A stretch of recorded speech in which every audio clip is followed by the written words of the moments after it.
I've lived in this same small mountain town in Kyushu for 30 years.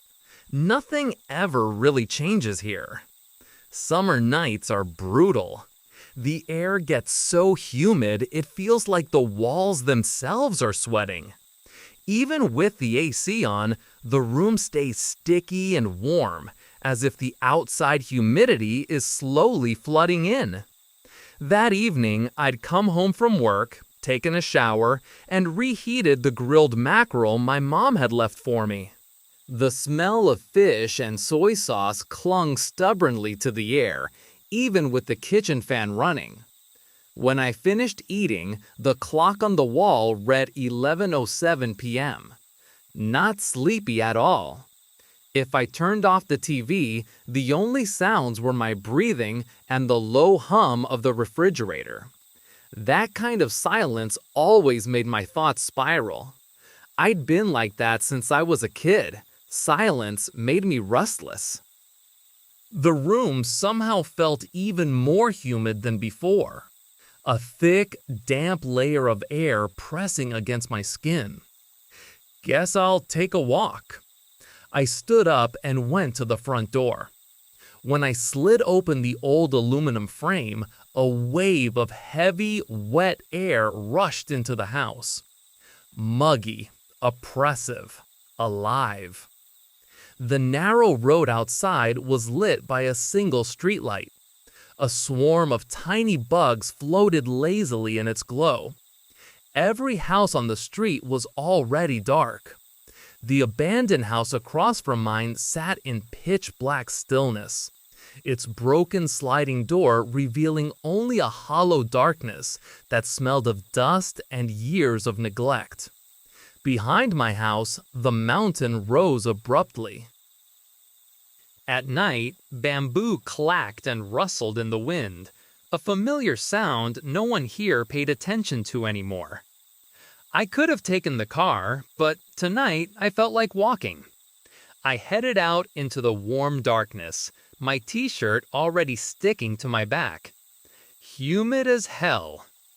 The asphalt radiated the day's leftover heat, and the night air wrapped itself around me like wet cloth. Still, the area around the dam always caught a bit of wind at night. I'd liked that place since I was little. The mix of water, grass, soil, and mountain air was a smell that existed only here. My grandmother used to take me there on evening walks. "Don't look into the lake at night," she'd said once. "You'll get called in." I never understood what she meant, but it left me afraid of dark water for years. Now I brushed it off as superstition. Just another rural story. As I walked down the quiet road, a distant owl hooted from the mountain. Just another uneventful night. Nothing ever happens here. Nothing ever changes.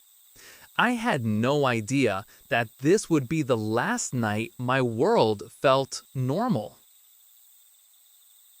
The walk to the dam took about 20 minutes. The deeper I went, the hotter the air seemed to grow, until my clothes clung to my skin like a second layer. The path was familiar, yet the streetlights seemed dimmer than usual.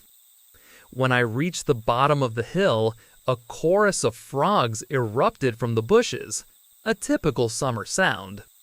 Then I stepped onto the lakeside path, and a few minutes later, it happened. Squelch. Squish. My footsteps were wet. I froze. I looked down, touched my shoes, completely dry. But the asphalt behind me was marked with dark, wet footprints, one after another. Cold moisture seeped into my fingertips when I touched one. What the? It hasn't rained at all. The sky was crystal clear.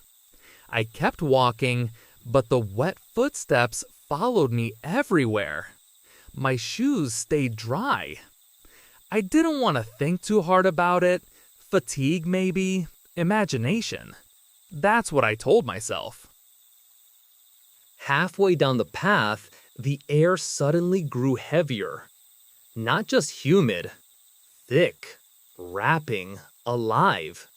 It felt like a membrane had formed around my body, a layer of wet heat pressing down on my skin.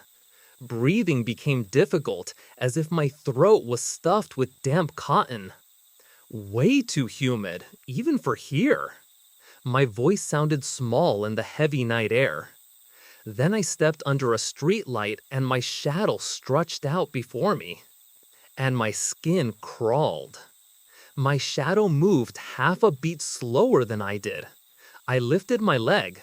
The shadow followed. Late. I took another step. Again.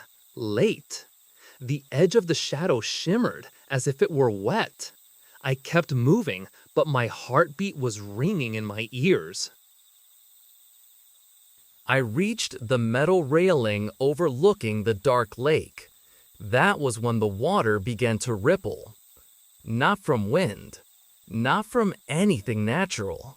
The entire lake was quivering, as if something underneath was pushing upward. Light from the street lamps stretched across the water, and the glowing streaks bent and trembled rhythmically, almost like breathing. Something felt wrong, very wrong. I leaned over the railing and looked closer. That's when I saw it. Beside my reflection, a long, thin, distorted silhouette rippled on the water's surface. Too narrow for a person. Neck too long. Shoulders too uneven.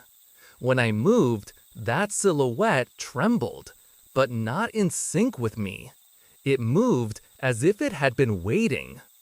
Who's there? Someone? The lake answered by rippling harder. A warm, wet breath brushed the back of my neck. Hunch, hunch. A damp exhale. Right behind me. I didn't turn. Couldn't turn. With shaking fingers, I pulled out my phone and turned the flashlight on. I pointed it behind me. No one. At least that's what I thought, until I caught sight of something in the edge of the light.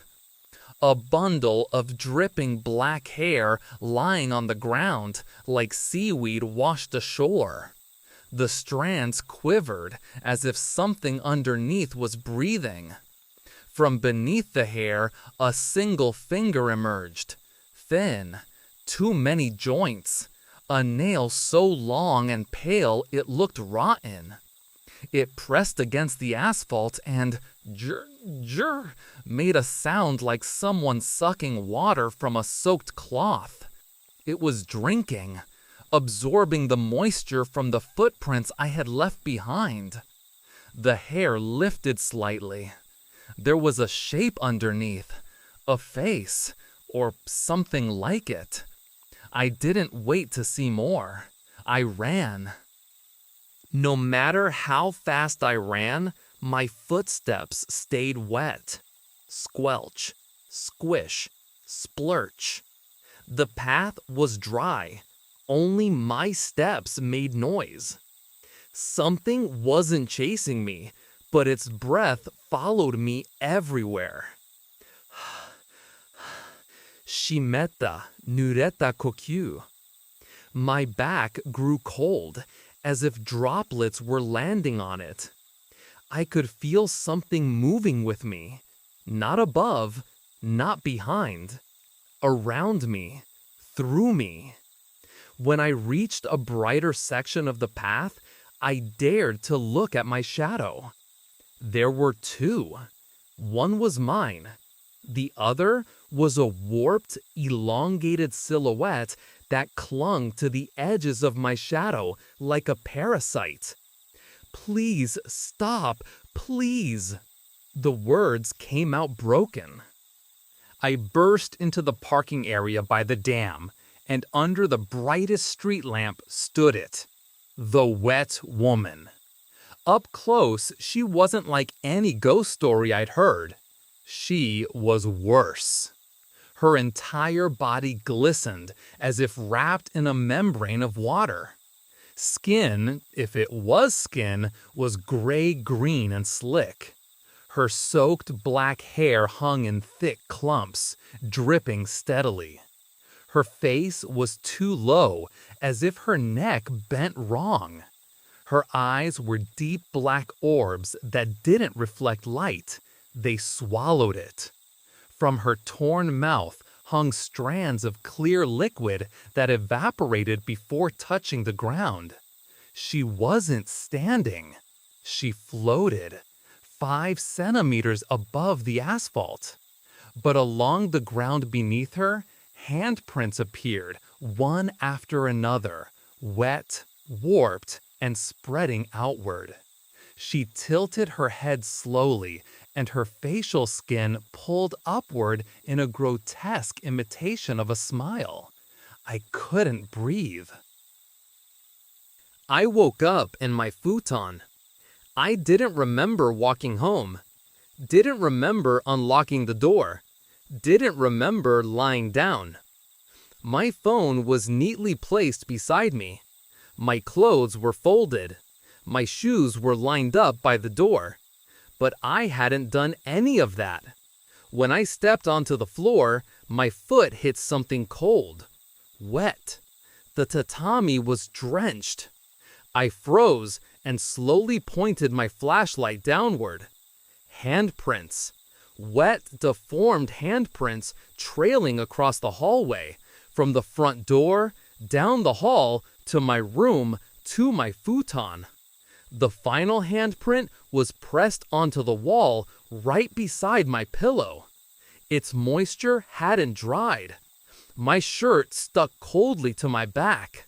The same wet breath brushed against my ear. She hadn't stayed at the lake. She had followed me home. And now she was inside my ordinary life. There is no escaping her.